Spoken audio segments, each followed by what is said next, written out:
Welcome to Hello Nightmares, where shadows whisper and sleep is never guaranteed. Turn down the lights, put on your headphones, and step into the unknown, because tonight, your nightmares say hello.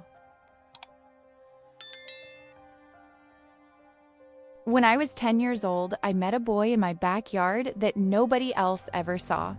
It happened during one of the worst periods of my childhood. My father had just walked out on us, and my mom was falling apart. She barely slept anymore. Most nights, I'd wake up to the sound of her crying somewhere in the house. The kitchen, the lounge, sometimes outside in the garden under the moonlight. Just walking slowly between the plants, sobbing to herself. The night before it happened, she told me an old friend was coming to visit the next day. Apparently, she had a son my age. I remember being weirdly excited about that. I didn't have siblings, it was school holidays, and I was lonely. The idea of having another kid around felt like the best news I'd had in weeks. Early the next morning, I woke up to voices in the kitchen. Mom was crying again, talking with another woman. I assumed her friend had arrived. I got up straight away, eager to meet the boy. To reach the kitchen, I had to walk past the laundry and the back door. That's when I saw him. He was sitting on the back steps, facing away from me. About my age, brown hair, red shirt, completely still. I remember feeling relieved, like, finally, someone to play with. I walked over and tapped him on the shoulder. He turned and smiled at me. He didn't say anything, not a single word. He just held out his hand. Resting on his palm was an orange and black beetle.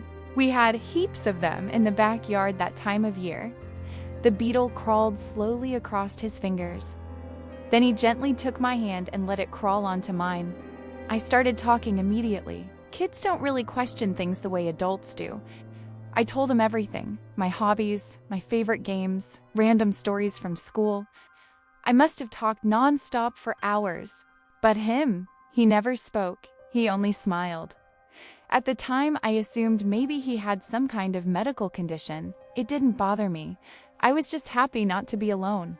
I showed him the backyard, the garden, all my favorite hiding spots. The whole time, he followed quietly, watching me, smiling. Eventually, I decided we should get snacks. I told him to come inside with me to meet our mums. He followed me to the back door, but stopped on the steps. I told him it was fine to come in. He didn't move. He just stood there, smiling the exact same way he had all morning. So I went inside without him. Mom and her friend were sitting at the kitchen table.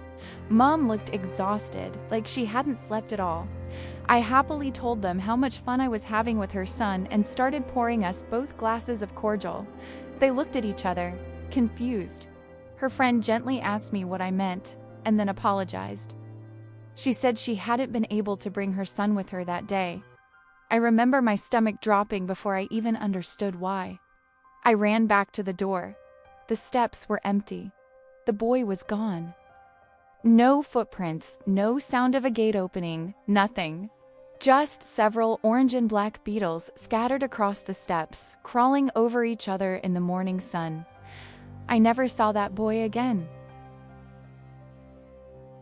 But years later, when I think back to that morning, one thing unsettles me more than anything else.